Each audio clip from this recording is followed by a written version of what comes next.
Keberuntungan sebagaimana kesialan adalah soal bagaimana kita mengarahkan orientasi. Kemana kita menghadapkan wajah kita, kesitulah kita memandang. Jika Anda menghadapkan pikiran Anda pada hal-hal suram, Anda tidak menyediakan ruang di dalam kepala Anda untuk memperhatikan hal-hal yang cerah. Sebaliknya, jika Anda mengarahkan perhatian Anda pada keberuntungan yang Anda dapatkan hari ini, maka Anda mengelilingi diri dengan keberuntungan. Anda hanya punya kepedulian kepada hal-hal yang Anda maknai sebagai keberuntungan.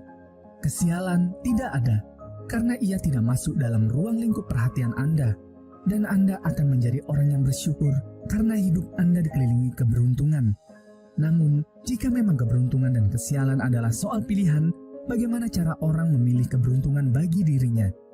Sederhananya, ketika Anda memilih sesuatu, Anda hanya perlu menegaskan pilihan Anda. Ada sekian pilihan di hadapan Anda ataupun situasi Anda hari ini, dan Anda memilih secara bebas apa yang Anda inginkan. Saya memilih sebagai orang yang beruntung, dan sekarang adalah hari keberuntungan saya. Saya memilih meyakini bahwa saya orang yang beruntung dan di masa depan saya lebih beruntung. Jika Anda pernah mengucapkan kalimat afirmasi dan pikiran sadar Anda berontak menyatakan bahwa Anda sedang menipu diri sendiri, maka kata memilih akan melumpuhkan perlawanannya. Anda memilih dan itu bukan sesuatu yang menghantam kekuatan negatif yang mungkin akan mengganggu Anda. Pendeknya, Anda memiliki hak pilih untuk menjalani hidup Anda sendiri. Tidak peduli bagaimana beratnya kondisi hidup Anda. Waktu yang paling tepat untuk menegaskan pilihan adalah ketika Anda baru bangun tidur dan ketika Anda hendak tidur.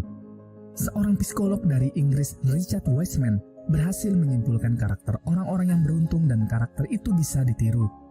Menurut Richard Wiseman, keberuntungan itu ada polanya, bisa dipelajari dan dipraktekkan.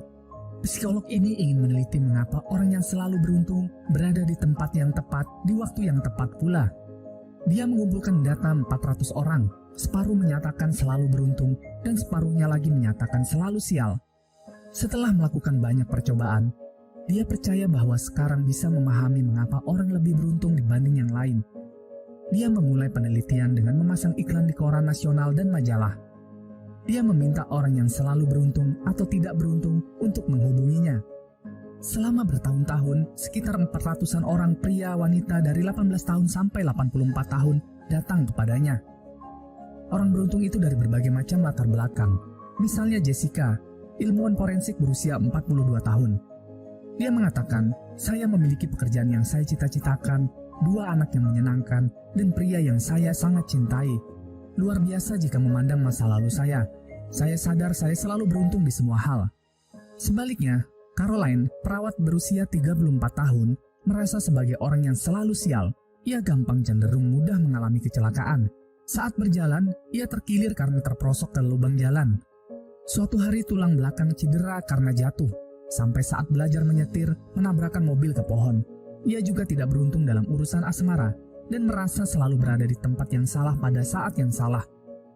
Bertahun-tahun dia mewawancarai orang-orang ini dan mereka diminta mengisi buku harian, memberi jawaban, melakukan tes IQ, dan mengundang mereka ikut dalam sejumlah percobaan.